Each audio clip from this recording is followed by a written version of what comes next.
ଯୋହନ ଲିଖିତ ସୁସମାଚାର ତାର 11 ପର୍ବ।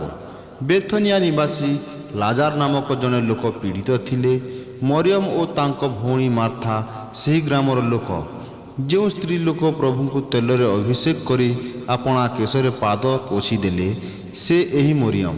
ତାଙ୍କ ଭାଇ ଲାଜାର ପୀଡ଼ିତ ଥିଲେ। ତେଣୁ ସେହି ଭଉଣୀମାନେ ତାହାଙ୍କ ନିକଟକୁ କହି ପଠାଇଲେ, ପ୍ରଭୁ ଦେଖନ୍ତୁ, ଯାହାକୁ ଆପଣ ସ୍ନେହ କରନ୍ତି ସେ ପୀଡ଼ିତ ଅଛି।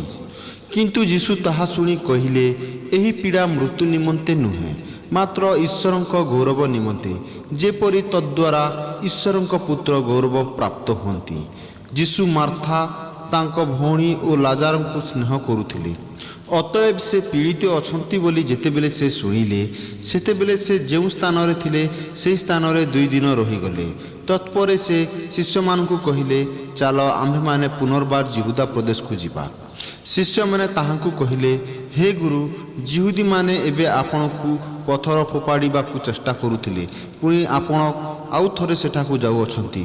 ଯୀଶୁ ଉତ୍ତର ଦେଲେ, ଦିନରେ କ'ଣ 12 ଘଣ୍ଟା ନାହିଁ?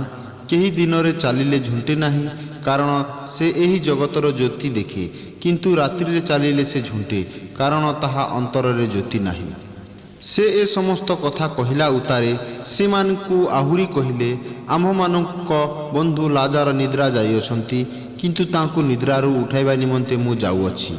ସେଥିରେ ଶିଷ୍ୟମାନେ ତାହାଙ୍କୁ କହିଲେ, ପ୍ରଭୁ, ଯଦି ସେ ନିଦ୍ରା ଯାଇଅଛନ୍ତି, ତାହେଲେ ସେ ସୁସ୍ଥ ହେବେ। ଯୀଶୁ ତାଙ୍କର ମୃତ୍ୟୁ ବିଷୟରେ କହିଲେ, କିନ୍ତୁ ସେ ନିଦ୍ରାରେ ଶୋଇପଡ଼ିବା ବିଷୟରେ କହିଲେ ବୋଲି ସେମାନେ ମନେ କଲେ। ଅତଏବ ଯୀଶୁ ସେତେବେଳେ ସେମାନଙ୍କୁ ସ୍ପଷ୍ଟ ରୂପେ କହିଲେ, ଲାଜାର ମରିଯାଇଛନ୍ତି, ଆଉ ମୁଁ ଯେ ସେ ସ୍ଥାନରେ ନଥିଲି, ଏଥିସକାଶେ ତୁମ୍ଭମାନଙ୍କ ନିମନ୍ତେ ଆନନ୍ଦ କରୁଅଛି, ଯେପରି ତୁମ୍ଭେମାନେ ବିଶ୍ୱାସ କରିବ। କିନ୍ତୁ ଚାଲ ଆମ୍ଭେମାନେ ତାଙ୍କ ନିକଟକୁ ଯିବା, ଯାହାଙ୍କୁ ବିଦୁମ ବୋଲି କହନ୍ତି। ସେ ଆପଣା ସଙ୍ଗୀ ଶିଷ୍ୟମାନଙ୍କୁ କହିଲେ, ଚାଲ ଆମ୍ଭେମାନେ ମଧ୍ୟ ଯାଇ ତାହାଙ୍କ ସାଙ୍ଗରେ ମରିବା। ଯୀଶୁ ପହଞ୍ଚି ଶୁଣିଲେ ଯେ ସେ 4 ଦିନ ହେଲା ସମାଧିରେ ରଖାଗଲେଣି। ବେଥନିଆ ଜେରୁସାଲେମ ନିକଟରେ ଥିଲା, ପ୍ରାୟ 1 କୋଶ ଦୂର। ଆଉ ଯିହୁଦୀମାନଙ୍କ ମଧ୍ୟରୁ ଅନେକ ମାର୍ଥା ଓ ମରିୟମକୁ ସେମାନଙ୍କ ଭାଇ ବିଷୟରେ ସାନ୍ତ୍ୱନା ଦେବା ନିମନ୍ତେ ସେମାନଙ୍କ ନିକଟକୁ ଆସିଥିଲେ। ସେଥିରେ ଯୀଶୁ ଆସିଅଛନ୍ତି ବୋଲି ଯେତେବେଳେ ମାର୍ଥା ଶୁଣିଲେ, ସେତେବେଳେ ସେ ତାହାଙ୍କୁ ଭେଟିବାକୁ ଗଲେ, କିନ୍ତୁ ମରିୟମ ଗୃହରେ ବସି ରହିଲେ। ମାର୍ଥା ଯୀଶୁଙ୍କୁ କହିଲେ, ପ୍ରଭୁ, ଯଦି ଆପଣ ଏଠାରେ ଉପସ୍ଥିତ ହୋଇଥାନ୍ତେ, ତାହାହେଲେ ମୋର ଭାଇ ମରିନଥାନ୍ତା। କିନ୍ତୁ ଆପଣ ଈଶ୍ୱରଙ୍କୁ ଯାହା କିଛି ମାଗିବେ, ଈଶ୍ୱର ଯେ ତାହା ଆପଣଙ୍କୁ ଦେବେ, ଏହା ଏବେ ସୁଦ୍ଧା ମୁଁ ଜାଣେ। ଯୀଶୁ ତାଙ୍କୁ କହିଲେ, ତୁମ ଭାଇ ପୁଣି ଉଠିବ। ମାର୍ଥା ତାହାଙ୍କୁ କହିଲେ, ସେ ଯେ ଶେଷ ଦିନରେ ପୁନରୁତ୍ଥାନ ସମୟରେ ଉଠିବ, ଏହା ମୁଁ ଜାଣେ। ଯୀଶୁ ତାଙ୍କୁ କହିଲେ, ମୁଁ ପୁନରୁତ୍ଥାନ ଓ ଜୀବନ। ଯେ ମୋ ଠାରେ ବିଶ୍ୱାସ କରେ, ସେ ଯଦ୍ୟପି ମରେ ତଥାପି ବଞ୍ଚିବ। ପୁଣି ଯେ କେହି ବଞ୍ଚେ ଓ ମୋ ଠାରେ ବିଶ୍ୱାସ କରେ, ସେ କଦାପି ମରିବ ନାହିଁ। ଏହା କ'ଣ ବିଶ୍ୱାସ କରୁଅଛ? ସେ ତାହାଙ୍କୁ କହିଲେ, ହଁ ପ୍ରଭୁ, ଯାହାଙ୍କର ଜଗତକୁ ଆଗମନ କରିବାର ଥିଲା, ଆପଣ ଯେ ଈଶ୍ୱରଙ୍କ ପୁତ୍ର ସେହି ଖ୍ରୀଷ୍ଟ, ଏହା ମୋର ବିଶ୍ୱାସ। ଏହା କହିଲା ଉତ୍ତାରେ ସେ ଯାଇ ଆପଣା ଭଉଣୀ ମରିୟମକୁ ଗୋପନରେ ଡାକି କହିଲେ, ଗୁରୁ ଆସିଲେଣି, ଆଉ ତୋତେ ଡାକୁଅଛନ୍ତି। ସେ ଏହା ଶୁଣି ଶୀଘ୍ର ଉଠି ତାହାଙ୍କ ନିକଟକୁ ଗଲେ। ଯୀଶୁ ସେତେବେଳେ ଗ୍ରାମ ଭିତରକୁ ଆସିନଥିଲେ, କିନ୍ତୁ ମାର୍ଥା ତାହାଙ୍କୁ ଯେଉଁ ସ୍ଥାନରେ ଭେଟିଥିଲେ, ସେ ପର୍ଯ୍ୟନ୍ତ ସେ ସେହି ସ୍ଥାନରେ ଥିଲେ। ଅତଏବ ଯେଉଁ ଯିହୁଦୀମାନେ ତାଙ୍କ ସହିତ ଗୃହରେ ଥାଇ ତାଙ୍କୁ ସାନ୍ତ୍ୱନା ଦେଉଥିଲେ, ସେମାନେ ମରିୟମକୁ ଶୀଘ୍ର ଉଠି ବାହାରିଯିବା ଦେଖି ସେ ସମାଧି ନିକଟରେ ରୋଦନ କରିବା ନିମନ୍ତେ ଯାଉଅଛନ୍ତି, ଏହା ମନେକରି ତାଙ୍କ ପଛେ ପଛେ ଗଲେ।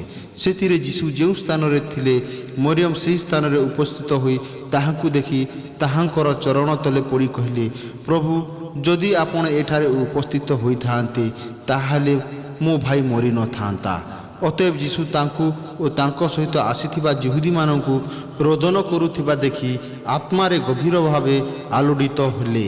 ପୁଣି କର୍ତ୍ତବ୍ୟ ସାଧନ ନିମନ୍ତେ ଦୃଢ଼ ସଂକଳ୍ପରେ ପଚାରିଲେ, ତାଙ୍କୁ କେଉଁଠାରେ ରଖିଅଛ?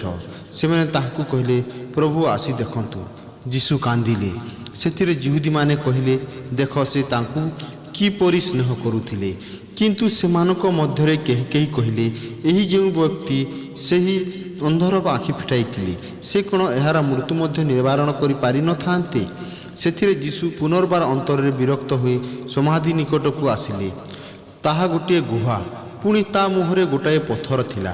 ଯୀଶୁ କହିଲେ, ଏହି ପଥର ଘୁଞ୍ଚାଇ ଦିଅ।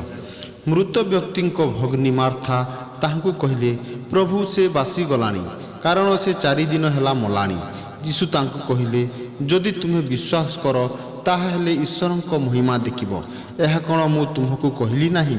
ସେଥିରେ ସେମାନେ ପଥର ଘୁଞ୍ଚାଇ ଦେଲେ। ଆଉ ଯୀଶୁ ଉର୍ଦ୍ଧ୍ୱ ଦୃଷ୍ଟି କରି କହିଲେ, ପିତ, ତୁମେ ମୋହର ପ୍ରାର୍ଥନା ଶୁଣିଲ ବୋଲି ମୁଁ ତୁମକୁ ଧନ୍ୟବାଦ ଦେଉଛି। ତୁମେ ଯେ ସର୍ବଦା ମୋହର ପ୍ରାର୍ଥନା ଶୁଣିଥାଅ, ଏହା ମୁଁ ଜାଣିଥିଲି। କିନ୍ତୁ ଯେଉଁ ଲୋକ ସମୂହ ଚତୁର୍ଦିଗରେ ଠିଆ ହୋଇଅଛନ୍ତି, ତୁମେ ମୋତେ ପ୍ରେରଣ କରିଅଛ ବୋଲି ସେମାନେ ଯେପରି ବିଶ୍ୱାସ କରିବେ, ଏଥିପାଇଁ ସେମାନଙ୍କ ହେତୁ ମୁଁ ଏହା କହିଲି। ସେ ଏହା କହି ଉଚ୍ଚ ସ୍ୱରରେ ଡାକିଲେ, ଲାଜାର, ବାହାରି ଆସ। ମୃତ ଲୋକଟି ବାହାରି ଆସିଲେ।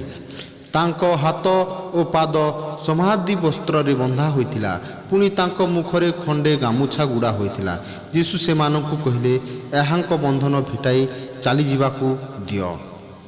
ଅତଏବ ଯିହୁଦୀମାନଙ୍କ ମଧ୍ୟରେ ଅନେକ, ଅର୍ଥାତ୍ ଯେଉଁମାନେ ମରିୟମଙ୍କ ନିକଟକୁ ଆସିଥିଲେ ଓ ଯୀଶୁଙ୍କ କର୍ମ ଦେଖିଥିଲେ, ସେମାନେ ତାହାଙ୍କଠାରେ ବିଶ୍ୱାସ କଲେ। ପୁଣି ସେମାନଙ୍କ ମଧ୍ୟରୁ କେହି କେହି ଫାରୁସୀମାନଙ୍କ ନିକଟକୁ ଯାଇ ଯୀଶୁ ଯାହା ଯାହା କରିଥିଲେ ସେହିସବୁ ସେମାନଙ୍କୁ ଜଣାଇଲେ। ସେଥିରେ ପ୍ରଧାନ ଯାଜକ ଓ ଫାରୁସୀମାନେ ମହାସଭା ଆହ୍ୱାନ କରି କହିଲେ, ଆମ୍ଭେମାନେ କ'ଣ କରୁଅଛୁ? ଏ ଲୋକ ତ ଅନେକ ଆଶ୍ଚର୍ଯ୍ୟକର୍ମ କରୁଅଛି। ଯଦି ଆମ୍ଭେମାନେ ତାହାକୁ ଏପରି ଛାଣିଦେବା, ତାହାହେଲେ ସମସ୍ତେ ତାହାଙ୍କଠାରେ ବିଶ୍ୱାସ କରିବେ, ଆଉ ରୋମୀୟମାନେ ଆସି ଆମ୍ଭମାନଙ୍କର ଏହି ସ୍ଥାନ ଓ ଜାତି ଉଭୟଙ୍କୁ ନଷ୍ଟ କରିଦେବେ। କିନ୍ତୁ ସେମାନଙ୍କ ମଧ୍ୟରୁ ଜଣେ, ଅର୍ଥାତ୍ କୟାଫା ନାମକ ସେହି ବର୍ଷର ମହାଯାଜକ, ସେମାନଙ୍କୁ କହିଲେ, ତୁମେମାନେ କିଛି ଜାଣ ନାହିଁ।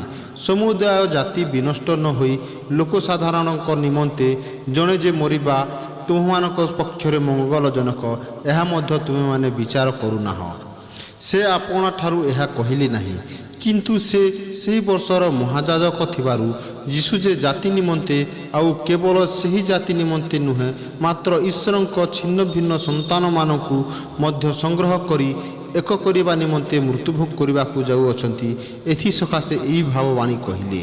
ତେଣୁ ସେହିଦିନଠାରୁ ସେମାନେ ତାହାଙ୍କୁ ବଧ କରିବା ନିମନ୍ତେ ମନ୍ତ୍ରଣା କଲେ।